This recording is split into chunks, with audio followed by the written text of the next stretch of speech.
Hey guys, welcome back to another video. Today I want to talk about my 2025 recap of running and talk about some of my 2026 goals. So I started running my first race was in March and I signed up for it. I trained through mid-February, about 3 weeks of training, and I ran it and I got a 39:25, and I couldn't run the whole race.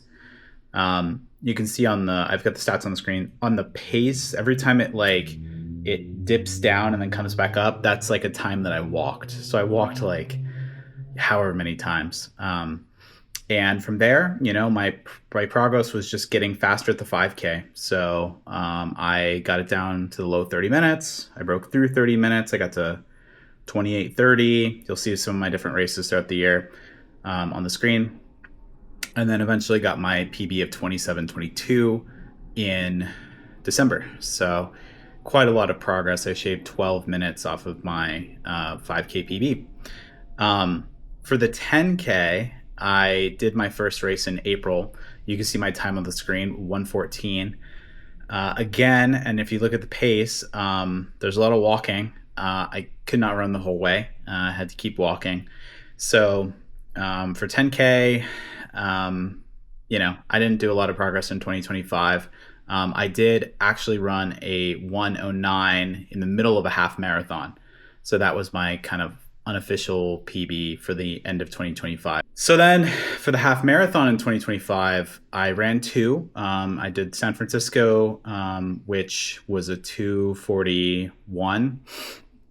And then I did Berkeley, which was a 2:35. So I trimmed a little bit off there, but they were hard races for me. San Francisco had a ton of elevation, and Berkeley, I just hadn't trained hard enough. I hadn't done a long run, so I kind of blew up in the last 2 miles. But what I was proud of there was in San Francisco, I ran for 10 miles without stopping, and in Berkeley, I ran for 11 miles without stopping. So that was a big deal at the time.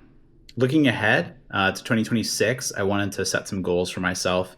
I want to have a lot of improvement this year. And, when selecting goals, I try to do things that are realistic, but also challenging. And so there's a website called VDOT. It's like V.02. And then you can do equivalencies. So you can say, oh, if I like, what should somebody that runs a 30-minute 5K be able to run in the half marathon or at the 10K? So I tried to set things that were realistic but challenging, and then also kind of make them so that they were equivalent in some ways.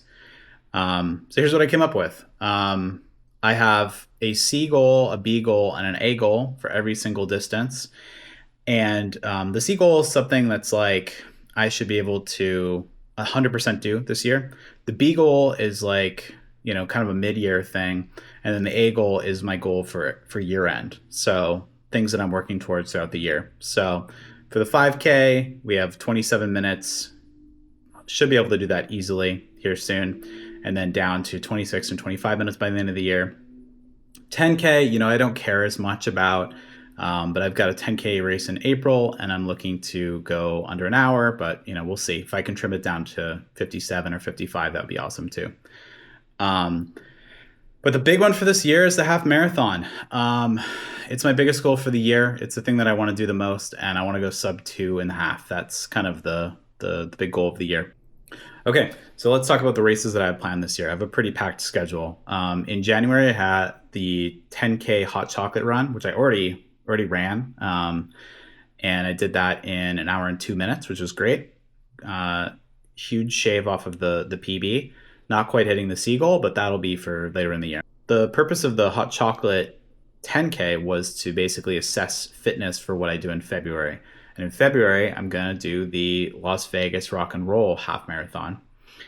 I'm looking to run under a 2:20 there and meet my C goal. And just assess fitness. It'll be the first half marathon of the year. In March, I'm going to do two different things. I'm going to do the St. Patrick's Day 5K. It'll be 1 year from me starting running. So I'll be able to see, it'll be a time trial to see how fast I've gotten at the 5K. I'll be under 27 for sure. Hopefully I can edge near 26 in that race.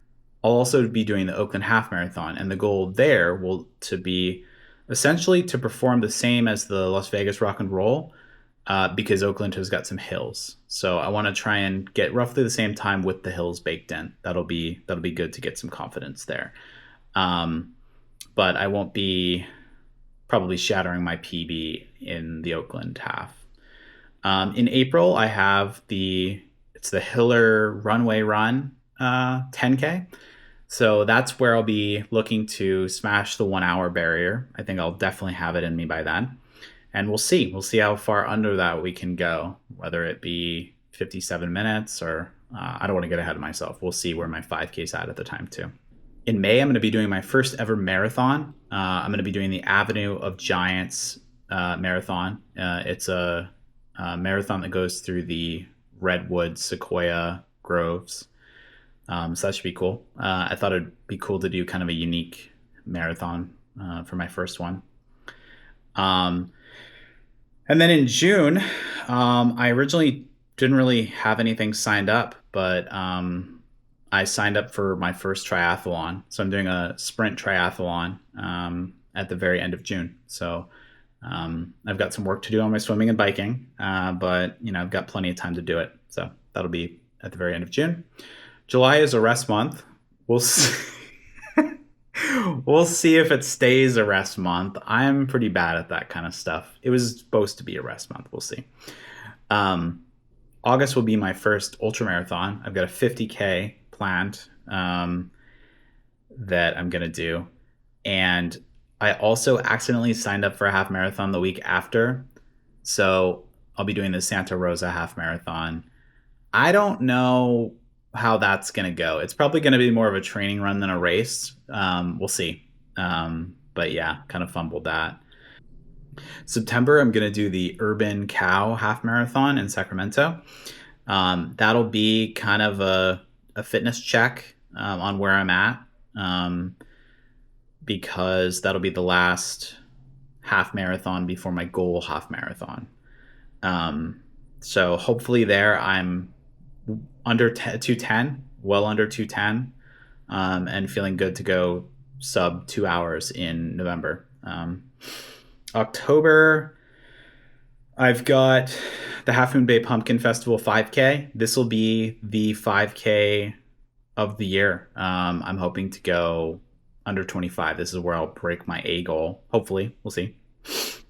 And then about 3 weeks later, I've got the event of the year, the Monterey Bay Half Marathon. That'll be where I attempt to go sub 2 hours. And I'm really excited about that one. It's a really cool race, very scenic and very flat. So I should be set up for success. And then for December, I haven't planned anything yet. December is also a break month. But pretty packed year overall. It is a total of 2 5Ks, 2 10Ks, 5 half marathons, a marathon, and an ultra marathon. So it's a lot. But for me, setting goals is how I stay motivated and how I stay on track. So it's important for me to constantly have something to work towards as I go through the year. Okay, so that's everything. My 2025 recap, my 2026 goals, and my race schedule. Hopefully you guys will tune along the way and see some of these races play out. And I hope to push myself and meet my goals this year. I think I've set goals that are very achievable.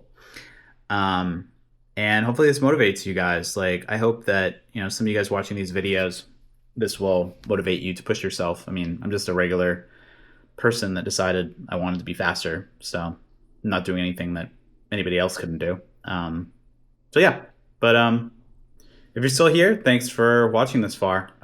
Consider subscribing if you aren't already, so you don't miss any future videos. I'll be doing race recaps of all of this stuff. But yeah, hopefully 2026 is an awesome year. Thanks, guys. Bye.